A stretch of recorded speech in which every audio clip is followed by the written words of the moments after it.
everybody, this is Veronica and Samantha. And this is episode 5 of the Wholehearted WOD, I'm pretty sure.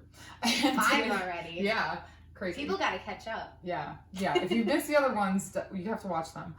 So today we're going to talk about fitness goals, and basically, in a nutshell, we're going to talk about how to set goals and what to do if you set a goal and you think it's supposed to be doing something, but you're not really making the progress you think you should be, and mostly just talking about our different experiences with the different types of goals we've set, because being such different athletes and focused on very different goals throughout, hopefully that will help with you with whatever your goals might be in your athletics or workout.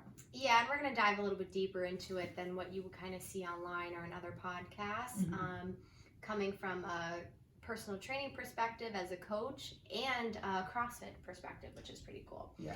And we have Piper today. Yes, we have our mascot so today. So Piper's here. Yes. So basically, the goal of a goal would be to create a purpose. How should we start this?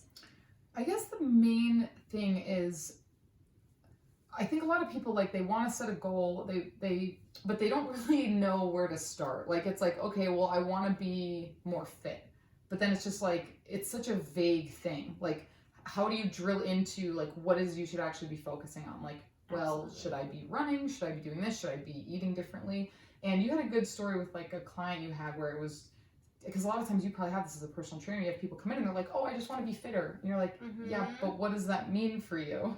Or the worst is when someone comes in, they say they just want to be toned. Well, what does toned mean to you? Because toned could mean you want to tighten up and lose body fat, or toned could mean you want to put on muscle but keep your current physique. I see. So tone has a lot of different meanings. And then putting a goal to that would be, okay, breaking it down. How do we create a program that is safe and effective for the client? And then I kind of go into what I need to do to create the programming around what their specific goal is. And then if their goals change as we go through the personal training, what I have to do to readjust and go back in and tweak a couple things, it's a whole thing. So. And I'm sure that happens most of the time, where you start with some kind of training plan, they have a goal, and then halfway through their goal might shift, or just like you need to just change it. And because you are an outside observer working with somebody, it's easy for you to do that. But when people are working on their own, sometimes it's like, well, I'm just going to stick with this thing forever and like just grind it out, and eventually it'll give me the results I want. But sometimes you have to learn how to try and evaluate it like that. So when you have clients that first come in, like you were saying, like, I want to be toned, how is it that you get, what kind of questions you ask to get them to tell you exactly what it is that they want? Okay, so the key word here would be the why. Okay. So we'll get into, well, why do you want to be toned? Well, I want to fit into my jeans a little bit better. Okay, well, why? Well, really, I want my whole body to be smaller as a whole. I want a smaller waist. Okay, so it's not just the jeans. Yeah, because that can mean thighs, like that. That's It's crazy. And then you can't choose the area that you lose weight from. Right. That's so true. You could have a goal of, okay, I want my jeans to fit better, but then you end up losing boob. Yeah. And now you have to change bras. Yeah. But that's so true. So that's the one thing I notice sometimes when I get like thicker, like if I fluctuate like 5 pounds, I'm like, wow, I'm feeling fuller in this bra. And it's just like, because then it's like, and then you get really toned, and then you're like, where did they go? It's puddly. Yeah. Oh God. But being a woman, it happens so often, and bloating is crazy too. Yeah. So I always tell people, and I'm sure I've said this before, but last week's food and diet and exercise is this week's body. So if you have an amazing week and at the end of the week you're still disappointed, give yourself a couple more days. You'll see it. Yeah, especially being a woman. That's so true. Like, and it's funny because sometimes I'll have a really good few weeks of like eating really well, and then I'm kind of feeling like, okay, like I'll have like a really hard training week or something, and I'm just like, I'm gonna eat more food, but then I kind of go overboard, but then I'm like, oh, I'm not seeing it. Okay, I guess like it's okay. And then like 2 weeks later, you like keep doing it. And you're like, oh wait, I'm back up. So because it's that delayed. Yeah. It's effect. so delayed, Yeah. and it depends on your metabolism. It depends on your genetics, but your goal could be delayed depending on everything that you're doing outside of the gym, your stress level. Sometimes I'm killing it in the gym, and I'll wake up and just be super bloated.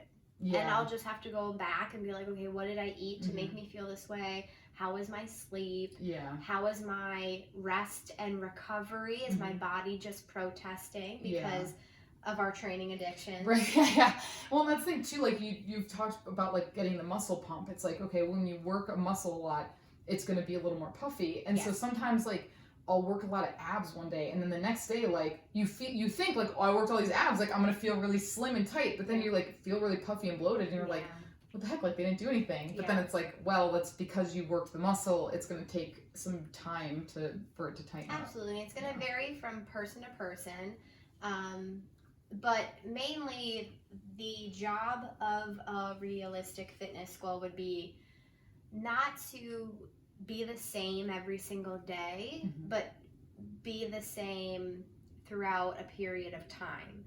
So even if you have a weight loss goal of 10 pounds and you go through your personal training, you do end up losing the 10 pounds, you're still going to have weeks where you're maybe 3 to 5 pounds heavier, and then you'll go back down in weight. And so even though you could have a specific body fat goal, fitness goal, you still have to dive deeper and go into the why of everything. Yeah. And once you dive in deeper and deeper and deeper and peel off those layers, you're going to find that someone's true why is health related. Yeah. Yeah. It'll be to get off their high blood pressure pills. It'll be to run a faster mile. It'll be, and then those are the fun goals. Oh because yeah, those are trackable. Yeah. Versus appearance and vanity goals. Yeah, especially just like I want to look toned. You can't really measure that because that's how they feel. If they feel they look toned, then that's great. But if they don't feel they look toned, then you can't really change their mentality about it. You just have to try and work with them. And like I said, some days you're going to look more toned than others naturally. Yeah. So that's tough. And that's a good point with the weight because like whenever people say like I want to lose 10 pounds, it's like, well, do you even know what your starting weight truly is? Because your weight fluctuates. Like if I were to say I want to lose 10 pounds, I don't even know what my goal weight would be because my weight fluctuates within like an 8-pound window on any given day. Same. So it's like, how do you say I want to lose 10 pounds from this weight when you can't even specifically measure that? And a smaller petite person is going to show weight gain way easier than a bigger build person. So now you gotta think of what's my body type. Yeah. Oh, so true. Like, especially for me, if I fluctuate within like a 10-pound window, you can't really tell that much. But as soon as if I gain like 6 pounds or more, then you can start to see it. But then like the few pounds after that, it's like you don't really see it. Like it's just weird because the way it like packs into my body is like very much in areas that aren't as readily visible. But I almost feel like now that we're talking about it, almost like a weight range would be better as a goal versus like, just saying like 10 pounds. But instead of being like, okay, well, right now I fluctuate between 150 and 160. I'd like to fluctuate between 143 and 153, or whatever your goal is. I love that. But most women coming in would think you're crazy for saying that. Yeah, that's so a little for me, a little guilty. Attainable fitness goal for me would be maybe a couple years ago before I really started to foam roll and focus on my recovery. I did have, like, every woman has a little bit of cellulite, right? Yeah. Right behind the leg. Oh yeah, I get. Well, that's when I start to gain those 5 pounds. It shows right there. It does, right? Yeah. So me, even though I'm petite, I'll look in the mirror, and if I've been off my diet for a little bit, I'll see like a little tiny bit, nowhere near as what I used to have. And then days that I'm on point and I'm running and I feel good and my cardio is good, it'll go away completely. Oh yeah. And foam rolling does help with cellulite, I might Interesting. add. I So didn't the know more that. I foam roll, so cellulite is just hardened muscle tissue underneath, right? So the Ah. more you foam roll and you get those toxins out, they go away. So I actually did a whole article about this on That's my pretty Instagram. Cool. Oh, okay. I missed that one. Yeah, I'll just send it to you. It's Yeah. really good. So foam rolling could absolutely help with that. So the more I foam roller and the more I stretch, the more I do yoga, it could go away too. Obviously with diet and exercise. Yeah. But if people are just diet and exercising and they still have it, there are more factors that it could be. And it depends on your genetics, yada, yada, yada. Yeah. But yeah, I will look in the mirror sometimes and be like, okay, cool, I could wear these booty shorts with confidence. And then there's some days where I'm like, okay, well, I did gain a little bit. It's time to cut back a little bit, maybe on the peanut butter. So Piper loves peanut butter. Piper, you love peanut butter too, girl. I hear you. It's an addiction. Yeah.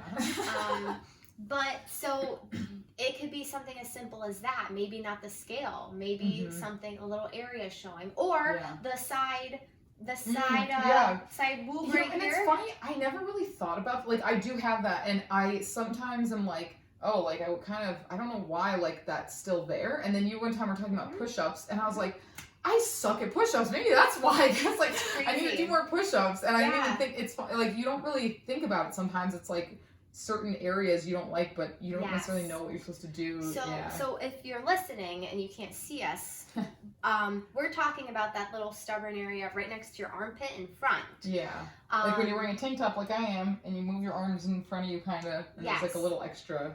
But it also shows if you wear a tighter sports bra versus a more loose sports bra, or a tighter dress, tighter tank top, it might show. So a lot of women are like, what can I do to work this? It's my arms, right? And I'm like, no, it's your pecs. Yeah. So if I do a lot of flies, and different variations of flies, incline flies, decline flies, prone flies, like you could do so much stuff to work that area and it could go away versus you training bicep curls. So there are, again, you can't target fat loss in certain areas. Yeah. But you can absolutely work it to a point where you do see it decrease. Some days I'll have it more than other days. It depends on if I'm bloated. It's that time of the month, all that other things. And then some days it's completely gone. So that's another way of keeping track. Yeah. You're still going to fluctuate, but you're going to notice it more than other times being there. Yeah, and I think the fluctuation thing is so big. It's like, that's the thing with like winter and summer, right? Like in the winter, you're just naturally gonna carry a little bit more weight because naturally, like it's cold out, you want like a little bit more. And winter foods, like winter vegetables, tend to be like more starchy and like heavier, and it's just like you're not like, at least for me, I don't eat as much of the lighter vegetables like the eggplants and the tomatoes and the stuff because I'm not in the mood for them. It's like I want to eat like the hearty thick meals, and so like, but there's nothing wrong with that because it's like, if you're just listening to your body and you're not, overdoing it, like it's like, okay, I'm okay with maybe being on my heavier side of my range throughout winter and focusing a little more on strength. And then, okay, summer comes now, I'm going to like kind of focus on shredding a little bit. Yeah. That's what I've started to do in more recent years because otherwise I just beat myself up in the winter and I'm like, like, oh, like you were so good in the summer and on your diet and the stuff. And then it's like, well, now here, but it's like, as long as it's not these big fluctuations, and it's within like a range that you feel good about and is healthy for you. Yes. Yeah. So like a guy with good genetics might be able to stay the same all year. A woman, it's highly unlikely you're going to stay at exactly 130 pounds for 12 months. No. Especially like with your period and stuff. I mean, like there's just honestly a lot of factors where with day to day, like just so many different things can happen. And like, especially for bloating, like, you might be like really on your diet and like really working out well, but you're bloated and you're like, well, why am I bloated? It's like, well, it could just be your hormones sometimes. Absolutely. Like, yeah. So that's a whole other thing. We should probably do like a period episode. Yeah. Now that we're talking about it so much. No, right? Yeah. So the acronym. Yeah, that everybody knows. Some people forget. But so obviously, like most people have heard of SMART goals, And we want to talk a little bit about that, but also I was reading up recently on goal setting, and I saw someone that did a little bit of a twist on it, and they called it smarter goals, which I really like because the two that they added make a lot of sense. So traditional SMART goal is specific, measurable, attainable, relevant, and timely. I was like, what was that fourth one? So you had a good example with the toning, how people will be like, I want to be toned, but that's not specific. Like, and then you have to drill down into, okay, what is it you actually specifically want? And like you said, usually it's something health related. And it's okay to have something health related and a little bit of physically facing related too. Like, absolutely. You know, like, okay, I want to be healthier, but I'd also like to look a little bit healthier too. For sure. And that might come along with it. And a beginner specific goal is going to be different than an experienced athlete's specific goal.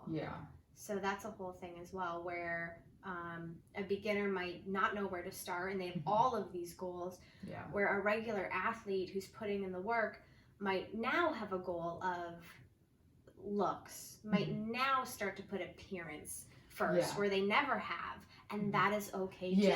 We were just talking about that, how for me specifically, like for the longest time my goal was always health and performance, and it was like I just always felt like I was still working towards that. And then like the past, like, I don't know, a few months, I've kind of felt like I'm very happy with how I've been performing. Like, I obviously, if I worked harder, I could perform better, but I'm happy with the level I'm at. Awesome. And like the amount of things I can do, I like. There's certain skills I'm still working on, but I just kind of realized that lately I have felt like I just want to feel a little bit more like, I don't know if fit's the right word, but like tighter, you know, like.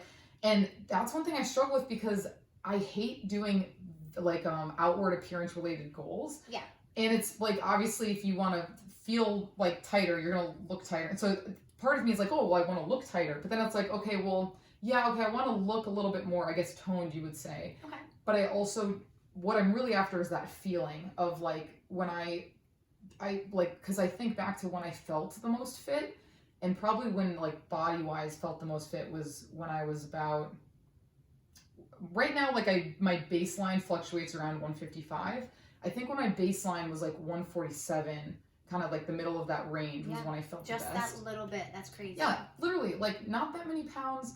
And it's, for me, like I said, like, because I don't want to chase a number and I don't want to chase an outward physical goal. So I've been struggling a little bit with like, how exactly to approach this goal, because it's like, like, okay, I can eat healthier, but I already eat pretty healthy, and I have a good balance of like I eat healthy, but I also will indulge and not beat myself up for it. And I don't want to go away from that. So it's like, and that's so healthy. I love that. So it's just so funny because I like know that I want this goal, and it's just a matter now of me like going through, okay, like how do I make it measurable? How do I make it all of these things that will make it a good goal? And then along with that would be specific goals would be more of what does toning mean to you? And then now if you are looking at the appearance part of things, there are days where I might weigh the same, but I might be a little bloated. And a muscle up will feel super hard because I feel heavy. I have that too. Where if you feel tighter and your appearance to you looks better, all of a sudden you're in a better mood and you feel light. Even if you're the same weight. Yeah. Like I've had that where I come back from like a trip and I know I'm heavier. Like I know I'm a few pounds heavier than my baseline. And I'm like, there's muscle ups in the workout. And I'm like, I'm not going to get any because I'm like a little bit heavier. And then I like go and do some and I'm like, wait, these feel really good. And like, because I just felt good that day, sometimes that's all it is. And I think obviously like, so specific, making your goal specific, that's kind of obviously it's easy to say, but sometimes like it's hard to actually pinpoint. So I like your thing of just asking yourself why, like especially for me, because I kind of had this vague idea, like I want this kind of, you know, weight goal, but then I was like, well, why? And then I kind of got down to the root, and it was like, I want that feeling of feeling like tight and muscular. You know what I mean? Because I have the performance, I have all these things, but sometimes I just don't feel like good and strong. And I like, think so many athletes can absolutely relate to that. Yeah. It's like the darker side of fitness Yeah. that everybody thinks is like easy to get, Mm-hmm. but it's a huge mental factor as well. Yeah. And then, so measurable, obviously it's like, it depends on your goal. Weight is a hard one to do because it does fluctuate so much, and so body fat is a little bit easier to track. Yeah, and also, I mean, I don't know how you feel about like measuring. I don't know if I see people that do that. I don't really know how good of a measure that is because, like you said, you could be bloated. But I would still do it because I wish I did it to myself. Oh yeah. So like I do it for clients, but I would love to know if, even though I lost 10 pounds doing CrossFit, I would love to know if my arms stayed the same. Yeah. Which I'm sure they have, or it got bigger. Mm-hmm. Even though you lost body fat, I'm sure there are certain areas that have changed a lot. Yeah. But I don't see it because I see myself every day. Right. So if someone's doing that, like, and for some people, body fat, they can't really measure, so they kind of have to use a scale, which is okay. It's a good gauge of, you know, that kind of metric. You just have to make sure you're using it in the right way. And I guess with your clients, like, how often do you recommend typically that they will do that? Like if they are weighing themselves or they're measuring themselves, like, because you don't want to do it every day. I like an early morning, so if they could do it on their own, I'd rather that. Okay. Because obviously I want to keep them accountable. I do by having them coming in and keep scheduling, but sometimes it's none of my business. If they're having it can be a very personal it thing, absolutely could be. If they're having a bad day and they check their body fat and they see it's gone up, I don't want them to get in their own head, but it's not going to do me any good by looking at them and looking at that number and going, oh, it's okay, we'll try again next week. Yeah. I could say that all I want, but you know they're going to be in a funk. Yeah, and, you know, there's something about, like, I'm looking at myself and I'm kind of like, okay, like, this is unfortunate, but it's okay. And then you're like showing the person that's like doing your training, like that person and your coach, and it's like now you're showing it in front of them, you're gonna feel way more insecure about it. So do you typically have them do it, did you say once a week? I like, not Mondays, because usually you slack off on the weekends. Yeah. I like a Friday morning. I like that. That's a great, if it is good and you feel good, it's a Friday. Yeah, you'll feel better over the weekend. And like, not that you want to be like, oh, I reward myself and now I'm like binging, but it's almost kind of like, I feel good, now I can enjoy my weekend more, and like going into the next week kind of in that better mood. Whereas Mondays, it's like, you probably are going to see less results because of the weekend. Now you're going into your week in a bad mood. You don't want that. Yeah. It'll ruin your training week. Yeah, so I like that. So Fridays, typically in the morning, you said, once a week. And like, if they could do it on their own, the better. Yeah. If they want to share that number with me, they can. If not, sure. Yeah. But I'm going to know it because I'm going to not hear from them for a while. Yeah. So I'm going to know, ooh, we got to switch things up. We got to get back to the basics. And it's about, like, sometimes, like we were talking about, sometimes the number doesn't reflect how you feel. Because I've had times where I, like, feel like I like that week I was working out a lot and I feel really tight, and then I step on the scale and I'm like, oh, I'm the same I was last week, but I feel so different. It happens to me all the time. Yeah, and so I think that's what kind of discourages people sometimes, where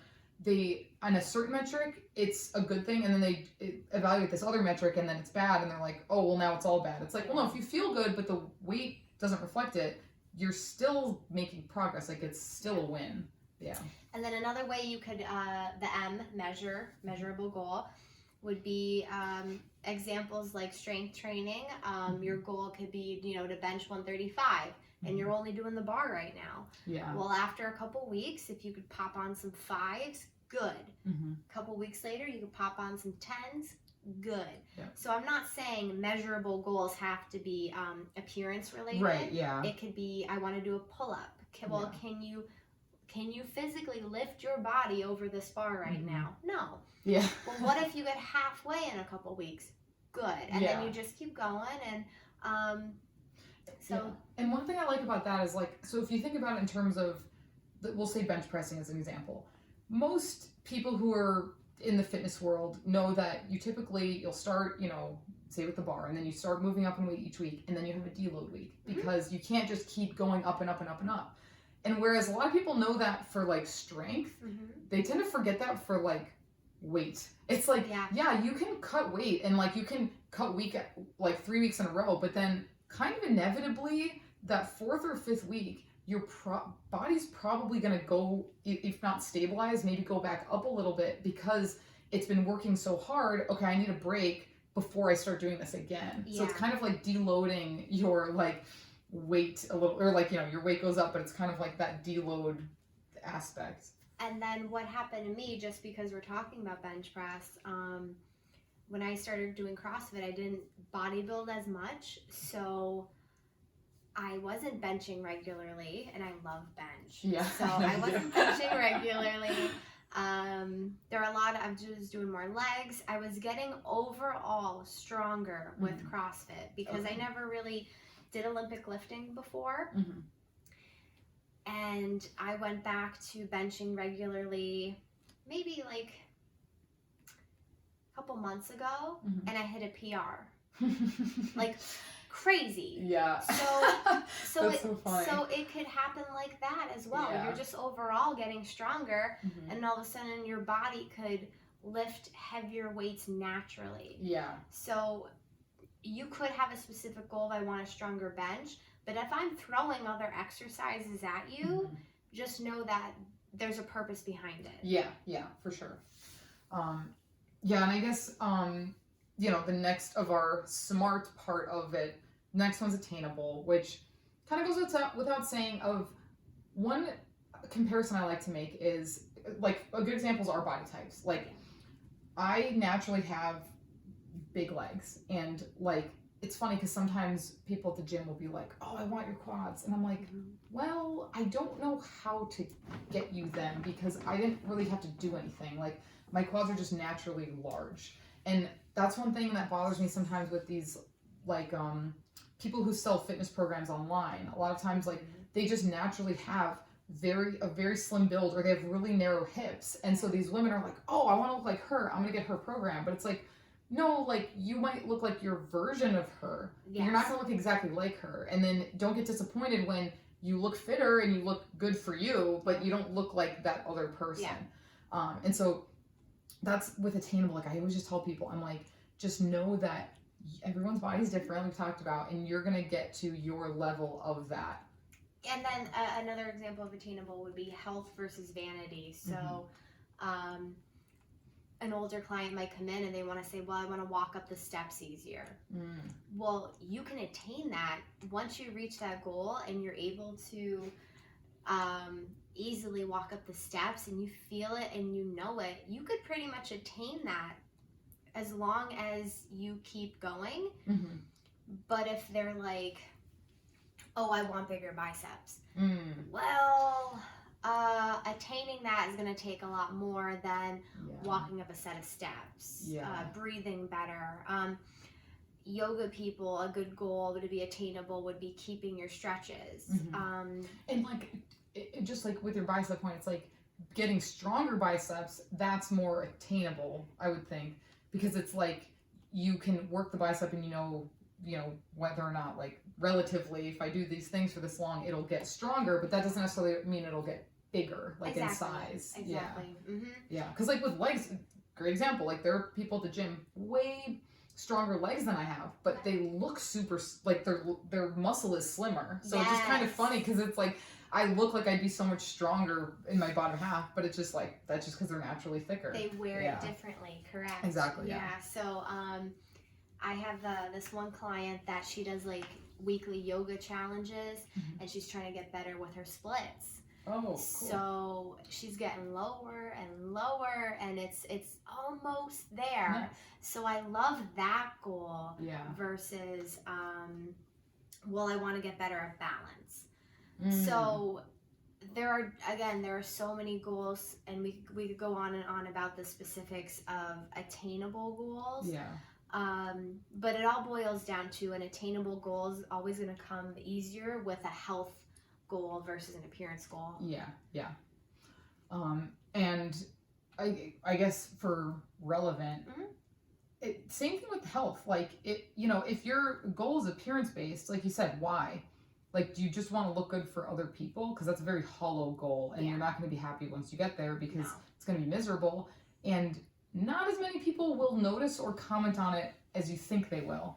And even the people that do, it's like, well, okay, the fact that now they're like noticing you more because you look this way, like, does that really, you know, it can feel just, it's a weird goal. I don't like it. No, what happens if you have a health issue and you lose a ton of weight, and then people are now complimenting your weight loss? Oh, well, you look great. Well, this happened to me. So how do you physically tell someone, oh, well, thank you, but it's only because this bad thing happened? Yeah, and that's actually something I've become super aware of, because like I've a lot of friends have been talking about that. And I was talking to this one girl who I was telling I met on the plane, and we just started talking, and long story short, she basically told me she lost like 40 pounds while she was in this like relationship, and she's like my height, and she was my weight, and then she lost 40 pounds.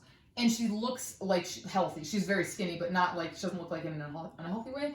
My first question was like, oh, was it in a good way or in a bad way? Because I didn't want to just be like, oh, good for you. Because what if she had an eating disorder? I don't know. Absolutely. Or what if something really traumatic happened? Like, and it was, she ended up saying it was like half of it was in a healthy, good way, and then the other half was like a lot of stress and stuff. So I'm glad I asked, because it was just, you know, a lot of people take that for granted. It's like, oh, you look really good, like, good job. And it's like, well, yeah, maybe they have a health problem. And it can go the other way. Like, you know, maybe someone who goes to the gym regularly, all of a sudden they start putting on weight, and a lot of people will be like, oh, they must not be following their diet, or like, they're probably eating a lot of donuts. It's like, well, no, maybe they just have a health problem, and they just are gaining weight, and they can't pinpoint it, or maybe they know why, and they just are trying to figure it out. Or they're going through some sort of life struggle. Yeah. Their mental health isn't well. Yeah. So when we talk about, you know, is it relevant to you?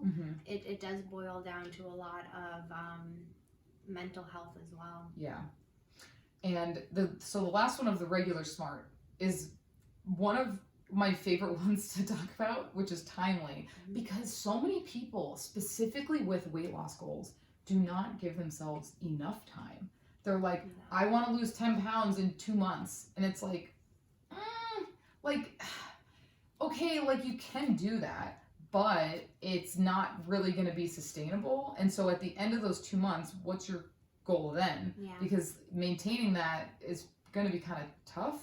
So it's like, well, maybe if you can extend it and you say, I want to lose 10 pounds in 4 months, it's going to prolong the gratification. But once you get there, it'll be a little bit easier to maintain. And who's to say your goal hasn't changed? What if they're like, I want to lose 10 pounds in 4 months, and they end up gaining a little bit of weight and they love their body? That's crazy. Yeah, because at first, when, like, depending on how you're doing it, you're probably going to start working out. And if you're getting stronger, you're going to gain a little weight. But, like, if you feel better, that's usually what people are going after. The feeling better and the being healthier. The outward appearance ends up being what is easy to focus on, because it's just, you can see it and people think they want it. But then the people that have it aren't happy. And so it's like, well, the people that have only that, maybe, you know, like, you know, and it depends. Like, so I think that's so interesting, because I think with certain goals, like non-fitness goals, people tend to not put a deadline on them, and so they don't really get them. But specifically with fitness goals, I think people just don't give themselves enough time. But I think it is a good thing to set yourself a time. Yeah. So me, I wanted to be in the best shape of my life for my wedding. Right, you told me that. Hit that goal because I was so dedicated. And now it's afterwards, and I've put on a little bit of weight, but I still feel like I'm getting better and better and better, and that's okay too. And I started my fitness journey, I was like 115, and now I look so different. My body composition has changed so much. And I bounce between 125 and 130. I would never want that 115 back. I would never, ever. And it's interesting, because are you 5'4"? You're like my height, right? Like 5'3", 5'3", yeah. So like we're pretty much the same height. And the lightest I've been in, like, my, I guess I want to say, like, past college, because, like, you know, you're still getting older and growing and whatever. The lightest I've been kind of in my adult life is 143. And I felt like I was like gonna, like, withering away. You know what I mean? Like, I felt weak, I felt drained, I felt no energy. And so for me, like, I know that like 140 pounds, like under that is not realistic for me. It's not, it's just not, because I have a different body type and like the way that, you know, and so that's why it's interesting, because I think sometimes people don't recognize that. They're like, oh, that person's my height, but they weigh 110 pounds. It's like, okay, yeah, but they have like thinner hips. They don't carry their weight the same. And it's like, maybe you, yeah, theoretically, like you physically could get to that weight, but you would not be able to do it in a healthy way, and it wouldn't feel good. And it just like, that's okay. Or people ask me, because we're talking about timely, well, I want to look like you. Well, this took me 8 years plus some. 8 years of dedicating my life to fitness. That's a long time. If you tell someone 8 years, most people are going to be like, nah, I'm good. And that's, but that's why, like, you know, professional athletes and things like this, it's like, yeah, they're dedicated, but they also love doing it. And that's why it's realistic, because if you don't enjoy doing something, you're not going to do it for 8 years. So it's like, I think people have this weird perception of like, sometimes like, oh, like, I don't know, I could talk about discipline all day, but like, this person's so disciplined. It's like, well, yes, but they also really enjoy it. So don't beat yourself up for like struggling to go on a run when there's these marathon runners, because they enjoy running. That's why they do it for their career. Seriously, and 8 years might seem like such a long time, but I can't wait to see what I look like in another 8 years. Yeah, like it's because you enjoy it and it's fun. And same for me. I mean, like when I started CrossFit out of college, people were like, you're so like I was starting at a much higher level than most people who start CrossFit, because most people who start didn't do any sports, but I did so many sports, and they all worked muscle groups that wound up being the best ones for CrossFit. And so people sometimes ask me like, oh, how long have you been in CrossFit? And I'm like, oh, like 3 years. And they're like, what? I'm like, well, 3 years doing CrossFit, but you know, my whole life doing sports. So it's like, you can't really measure it that way. No. That's why you sometimes have those CrossFit athletes that have only been doing it for a couple years, and all of a sudden they're going to the games. It's like, well, okay, maybe they're not on steroids. Maybe like they actually have a good base. They have a background in something else. Exactly, a lot of them either started off as gymnasts, or a lot of them started off as Olympic lifters. Yeah, exactly. And they just converted. Yeah. Look at Matt Frazier. Oh yeah, exactly. Like it's pretty interesting. But so we talked about SMART, basic structure of SMART, and kind of hopefully that helps a little bit, if because obviously like it's one thing to know an acronym, and then it's another thing to actually understand it and how it applies to you. Yes. But so when I was like looking online and everything, I saw someone was talking about SMARTer goals, which basically you add evaluate and readjust, which I love, because I think so many people, and I like abs as an example, where people be like, oh, okay, I want to get a six pack, I want to get abs, and so they're like, okay, I'm gonna do planks every day until I get abs. And then they're doing planks every day for like months, and they're like, okay, well, like my core is stronger, but I don't see any abs physically, and they just kind of keep doing it, and it's just like, well, clearly that approach isn't working. So you do have to make sure you're evaluating throughout and saying like, okay, well, this is working in this one way, but not in the way I want. Kind of like how you're talking about with benching, where it's like, okay, figure out if it's working or not, and then, okay, maybe with the abs thing, well, I've only been focusing on planks. Maybe I should focus a little bit on food and readjust, and then try a new strategy, because it's okay to like, I think a lot of people think like, oh, I'm giving up. Like, you're not giving up. You're just shifting your focus and trying a different approach. And for me, my goal a couple years ago, my New Year's resolution was to get abs. I was like, this is it. This is the year. I just want them. Just cause. Just cause. And never got them. I trained really hard. I counted my macros. They just never happened, right? Started CrossFit. Started doing more mobility work, a lot of overhead squats, and that seemed to do the trick for me to get abs. It was less diet than I thought. It was less crunches and core work than I thought. For me, my level of athleticism to get abs was to make my whole body stronger. And now all of a sudden I just started looking in the mirror and I was just like, whoa, that's pretty cool that I had to,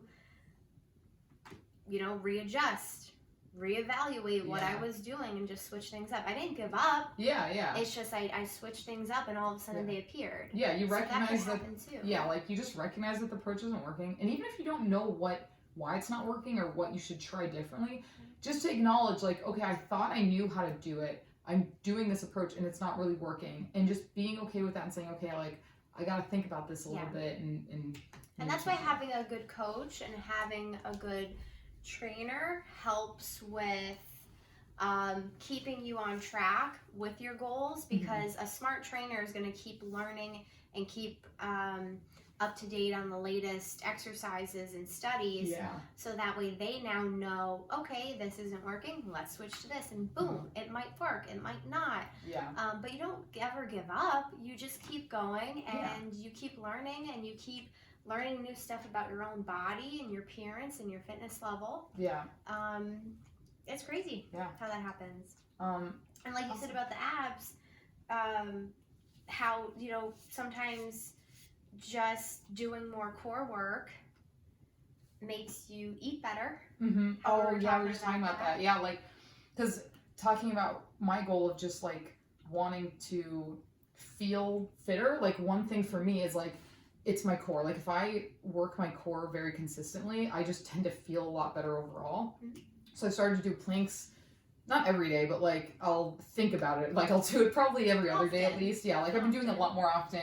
I've been doing more GHDs, which like I've just been playing with. I'm like, okay, let me do planks, GHDs, and see. And yeah, I just find that like when I do planks first thing in the morning, I eat more true to my portion size. I don't overeat, because that's one of my problems is I tend to overeat a lot. Like I eat healthy foods, but I just eat such high volume because it's just my habits. Like it's just, I grew up doing that, and it's very hard for me to break that. And so trying to find, even though you're fit, you could binge eat. Exactly. I binge eat all the time, and it's like it's not a discipline thing, because like I really like reading like books about habits and stuff, and they talk about how people who are considered more disciplined, the people you look at and you're like, that person's really disciplined, it's a lot of times just because they don't have the thing around. Like, that person never eats junk food. Well, they're not buying it in the store. They don't even go down the aisle to look at the junk food. And so obviously they're not going to eat it. But if it's like, for me, if I don't buy that stuff in the store, I can at home, I don't keep a lot of it. But if I'm like at a friend's house and they have it, I'm going to eat it. Like I don't have that kind of self-control, but it's kind of, I find that kind of interesting. And so for me, trying to find kind of hacks on how to make myself not want to overeat. And that's funny that both of our hack is if we do more core work, we eat a little better. That's so funny how it's the same between us. Because like for me, it's like that makes me feel kind of like tighter. And then I think my stomach like doesn't want to expand as much. That's weird how that happens. But I just realized at the beginning we didn't talk about our weeks, our training weeks. So we should do that now. Do you want to talk about yours? Sure. So if you're not watching the video, my dog's like biting her nails and like getting in really weird positions. Yeah, she's adorable. I love it. She's getting really up into she knows we're talking about it now. She does. So my training week, I've actually been doing more bodybuilding this week. Like today I trained arms. Again, super boring. Yeah. It's so when I come with you to crunch and I'm like, how does she do this all the time? It's so boring. It's just arms that I find boring. Shoulder day. Whoo, I love it so much. Okay, But oh my god, bis and tris, boring. But I've been switching it up a little bit, so a little bit more accessory work, I guess you would call bodybuilding. Yeah. So I've been doing more of that. We went riding on Sunday, so that was pretty cool. We did 3 hours, so that's a good chunk of cardio. Is that considered like, what distance is that for dirt biking? Like that's considered long distance? Like comparing to like running, like would that be like a 10-mile run in biking land? So it would be like sprinting. So it might be like, okay, we're gonna go. Oh, you did like intervals? Yeah, we'll talk a little bit. We'll change stuff on the bike, and we'll go for a ride, see how it feels. So I had to break in a new top end My bike, so What it does that just my whole motor just got rebuilt. Oh, okay. So you have to put it through heat cycles and break it in. Ah. So you'd ride a little bit, let it cool down, ride a little bit, check the antifreeze, okay. Yeah. Make sure everything's working good. So it's crazy, but in the springtime when I start riding more again, I actually lean out and I get fitter. Yeah. And that's crazy. And I love that so much because it's so Yeah. easy to do. Like, oh, you guys have to go for a run and stuff. All I have to do is ride my dirt bike. That's so funny. So that's fun. So other than that, my training week has been pretty good. I've been feeling really good at CrossFit. Like stronger, more capable, or like? Not so much the strength, more of the cardio aspect. I'll find myself holding onto the bar for longer. Oh, that's the best. When you like can look around and you're like, or you hear barbells drop and you're like, not today. And it's such a mental thing too. Yeah. Oh yeah. But until your fitness gets better and you start noticing it, you're like, oh wow, I'm actually like, I'm able to, not have my arms wear out as quickly as they used to. That's one thing I notice a lot when I come back from like trips is like I cannot hold on to the barbell nearly as long. It gets so bad. Yeah. Or rope climbs. Like the other day was Friday's workout was fantastic. It was bench press. Oh, I wouldn't have liked it then. Oh my god. We just talked about how I'm not good at push-ups. I don't like bench press. I wasn't gonna go on Friday. Yeah. I rearranged my whole schedule really? so you I saw could the workout? go. Oh my god. It was 24 calories on the skier, I like that. 15 reps bench press at 95 pounds, and then 12 strict pull-ups. Yeah, that's your kind of workout yes, right there. Please. 15 bench press again, and then 3 rope climbs, and then started all over. Everyone was like struggling. They couldn't do the rope climbs. Their arms were so pumped up. Yeah. I felt so good. That's like awesome. It was only like an 18-minute AMRAP. I felt like I could have done that for an hour. Oh wow, It was so awesome. fun. I loved it so much. See, I would have really started struggling on the bench. I actually had to like spot people because they're on my bench. Oh yeah. So like I had to get to my bench and they would be benching and I'd be like, all right, 5 more. And they'd be like, I don't got it. I'm like, yes, you do. You better, or you're going to get off this thing. As I'm looking at the clock, I'm like, you are not going to do this in singles. I need this bench. Yeah, bench press is like a really, it's hard because then you have to keep re-racking it and that part's hard and it's just, I loved it so much. It was so fun. So me and Ryan went running the other day. I put the weighted vest on. I actually felt really good for not running in a while. So, no, other than that, just still being a hybrid athlete over here, doing a muscle group every day and CrossFit when I can. Today I didn't go. I taught spin class, so that was my cardio. Nice. How about you? So you've traveled, so let's talk about that. Yeah, and I talked, I think, on another episode about how when I travel, I typically don't work out. Yeah. And unless I drop into a gym. And so the first leg, I was in California for like a week.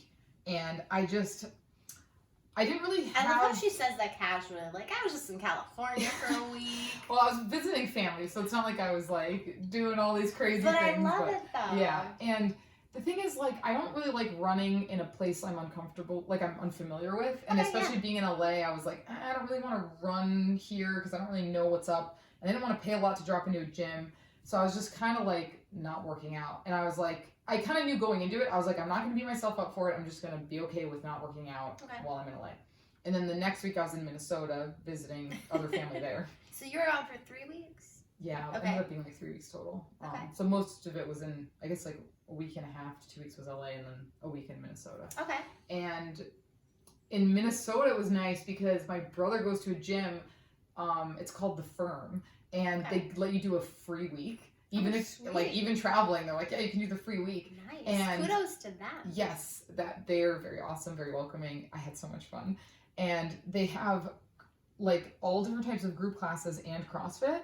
Nice. And so it was like literally, it was kind of like, a big gym. They had like free weights and like, in Crunch, you have like the regular gym part. It was just really small because they focus on group classes. Cool. And I literally did there was a yoga sculpt class that was really hard. Did you do it? Yeah, it was really hard. My God, it was literally like cardio yoga. It was so cool. Sweet. I was like, I literally had to stop at points because like the legs were burning and stuff, and I'm looking Yes. around, I'm like, this is really hard. So we have a yoga body sculpt at Oh, Crunch, okay. and then we'll have like a hatha flow. So we have different Okay, variations yeah. of yoga as well. Yeah. No, so that how'd was, you do with that?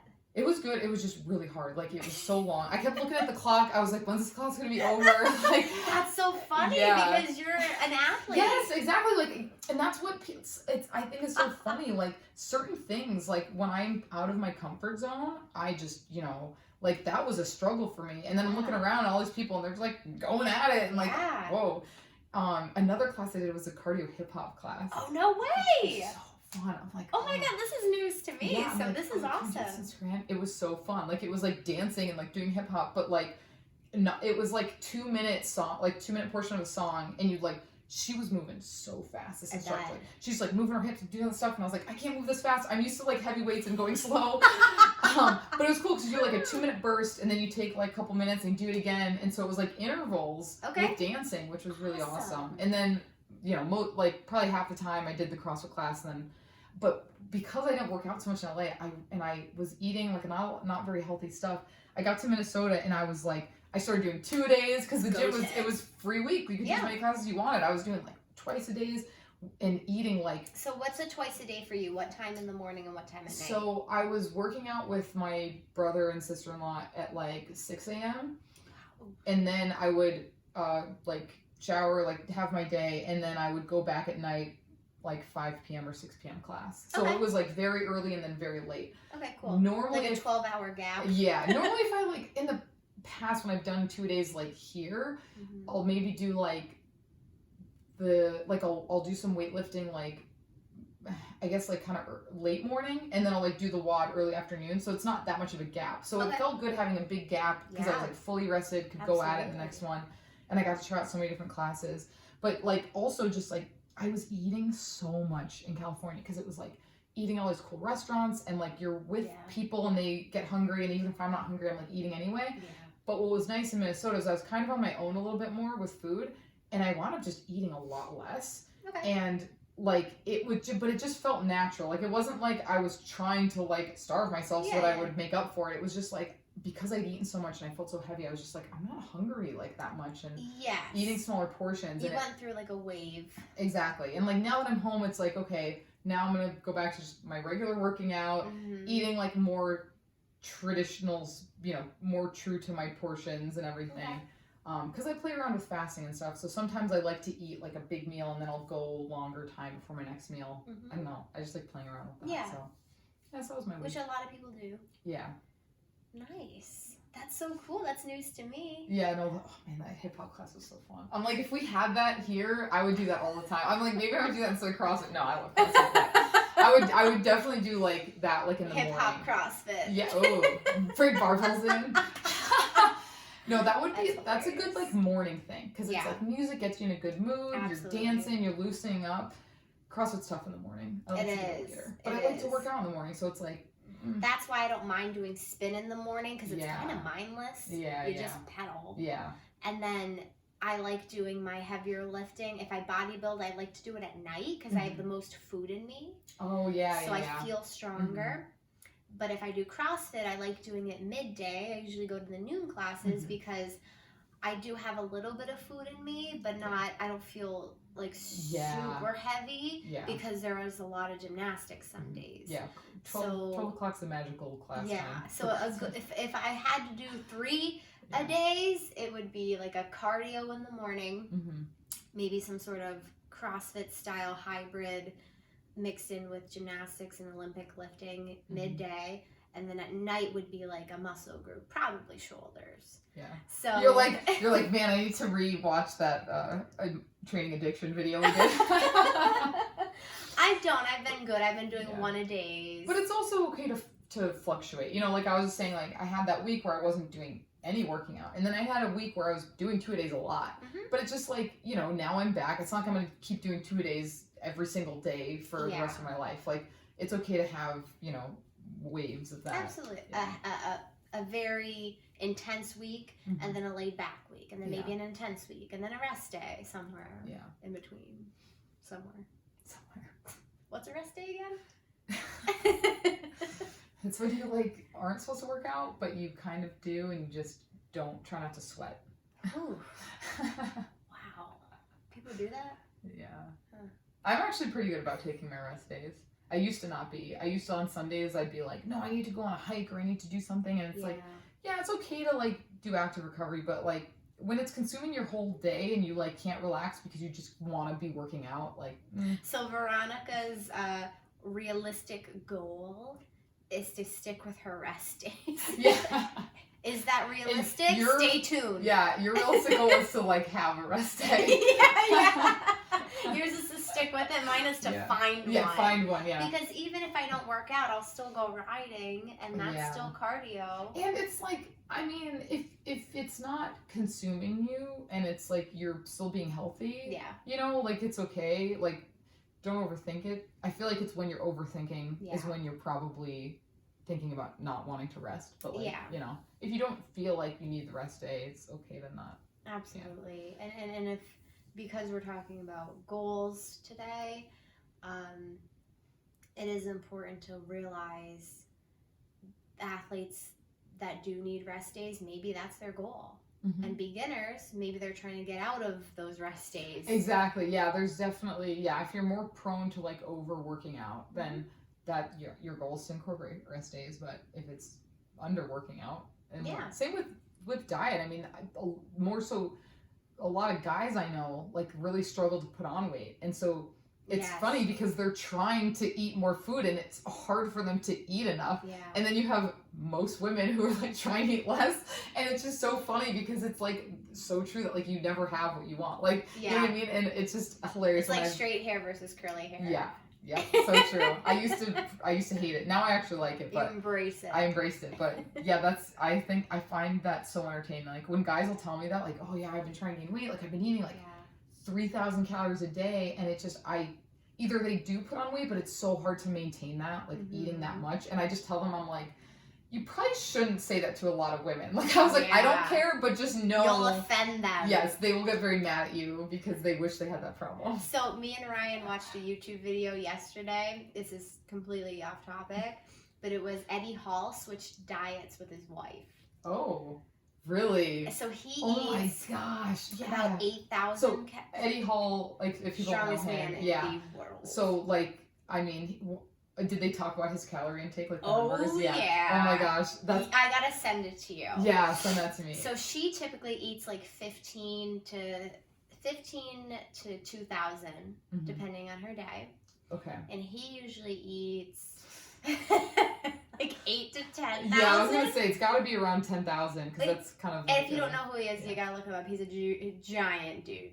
Yeah. Huge. And I watched an interesting documentary about Eddie Hall actually, how like he's relatively short for a strong man. Okay.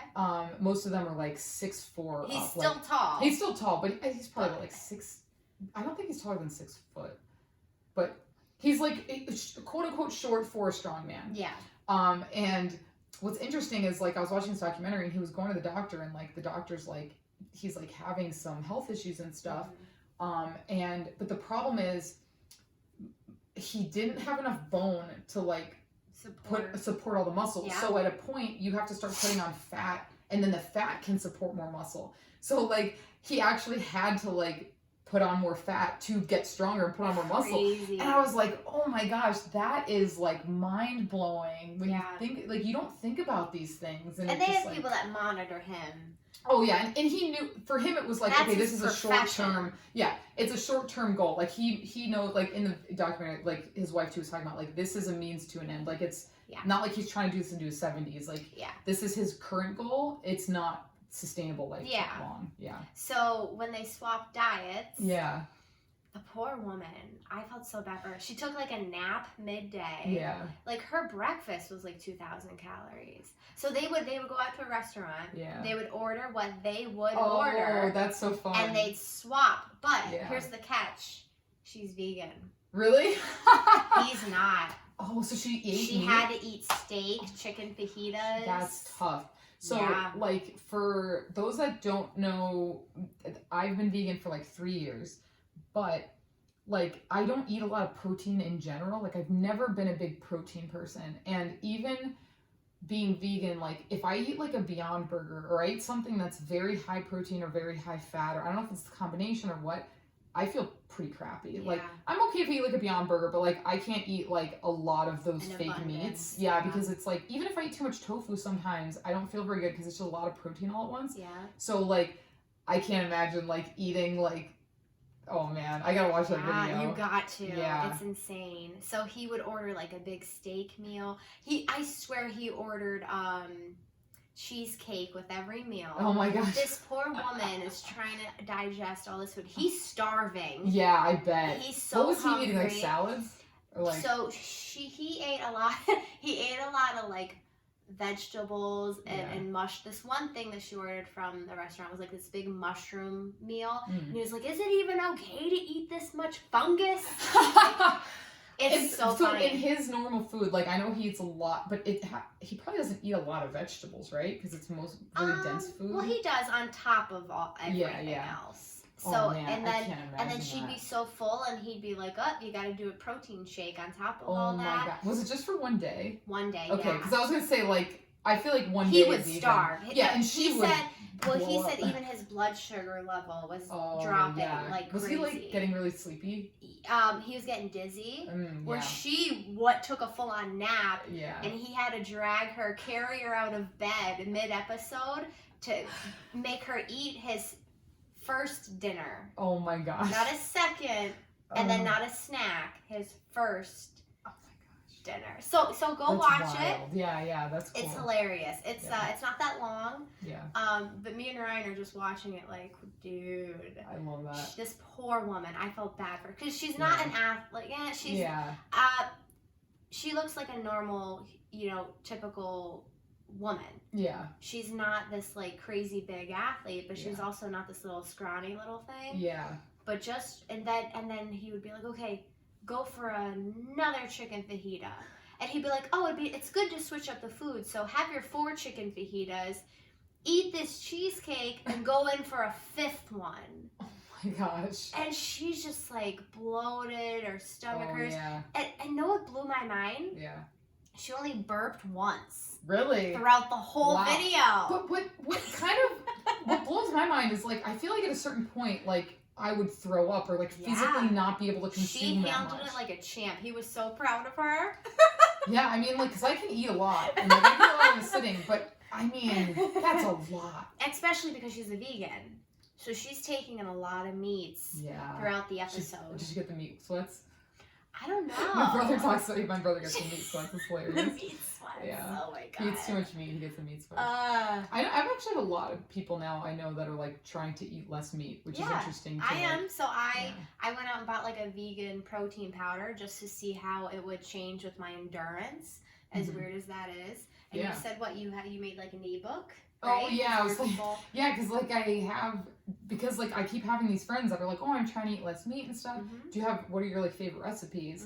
And I like the thing with me is like I cook a lot, and so typically what I'll do is I'll look up a recipe online, and vegan recipes get really complicated. There's like abstract ingredients. You're like, where the heck do I even find this thing? Like I don't know how to pronounce it. It's like intimidating. Extract of what? Yeah, it's really intimidating. The learning curve is really steep with those like recipes sometimes, and sometimes you just want to be able to like make a meal that looks relatively normal what you would eat but just doesn't have the meat. And so that's what I do is like, because even before I went vegan I didn't eat a lot of meat, and it was usually an addition to my meals.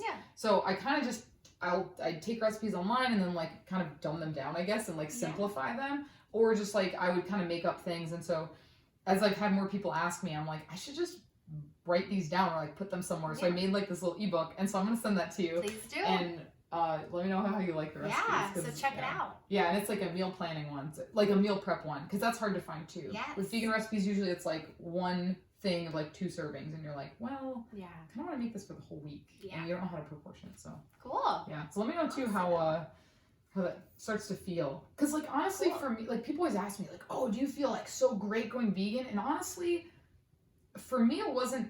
My body didn't feel that different because I didn't change that much. Like I went from eating meat like at dinner every other night and like eating eggs in the morning to like okay, now I'm just not eating those things. Yeah. And I never ate a lot. I started cutting out dairy in high school. So Yeah. for me, it was literally just, okay, now I'm just eating more vegetables than I did before. Yeah. And so, I don't know, like, I think for certain people, it can have a big transformation if they eat pretty unhealthy. Yeah. And then they're eating healthy on top of being vegan. Depends on how they were raised. Exactly. The foods that they have access to. Yeah. Because, like, with any diet, even like you go paleo or you do Whole30 or you do keto, most of the time you're eating healthier. It's not just that, like, so sometimes it's not the diet that did it, it's you eating healthier. I think that's what people don't realize. It's like, sometimes the diet literally doesn't matter. It's just like, maybe you could eat what you normally eat, but just like cut out some of the junk food. Yeah. Well, like I told you, without even noticing it, I'm almost a vegetarian. Yeah. I have a lot of veggie burgers. I have a lot of, I mean, I still have eggs. I still have tuna. But for the most part, if I look at a normal day, it's like rice cakes with peanut butter, maybe some oatmeal, like I said, veggie burger. Because it's like healthy fruits. stuff that just tends to be a lot of fruit, veg, nuts, like, yeah. I do a lot of salads with just spinach. So without even noticing it, it's actually easier than you think. Yeah. So if you have a goal, a realistic goal of changing your diet, it could be easier than you actually think. Yeah, that's one thing with people. One of the biggest questions I get, besides what I do for protein, is was it really hard to cut out meat? And honestly, meat for me, of every diet I've ever done, I've done paleo, gluten-free, I don't know, like a bunch of different ones. I haven't done carnivore, but meat was the easiest thing for me to cut out of any diet I've ever had. The hardest thing for me ever to cut out was gluten. But I went gluten-free because I thought I had a gluten intolerance, so it was easier because I was too scared to eat it. Yeah. But then I like realized I didn't have a gluten intolerance, and then I tried to do it, go gluten-free again, and I was like, I need bread. Like, I can't, like, gluten is really hard for me, but meat was like a no-brainer. And eggs, I used to eat eggs almost every day. I ate them a lot, and I thought, okay, meat, I'll probably be okay, but I was like, I'm not gonna be able to cut out eggs. Yeah. I don't even think about eggs anymore. Wow. Yeah, I don't know, it's weird. Like, you don't do something long enough, and you kind of forget about it. Like, you do. Yeah, I mean, if there's a food that you've cut out in your life very early, you remember, like, you kind of forget it exists sometimes. I've actually cut out a lot of chicken breasts because now who knows what it's made with?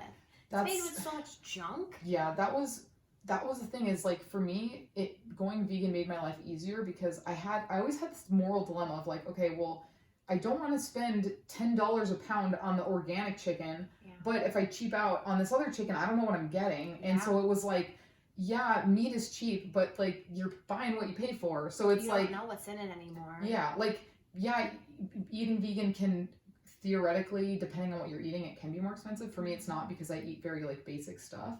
But yeah, well, if you're just eating healthier in general, it's going to be more expensive because you're paying for better quality. Absolutely.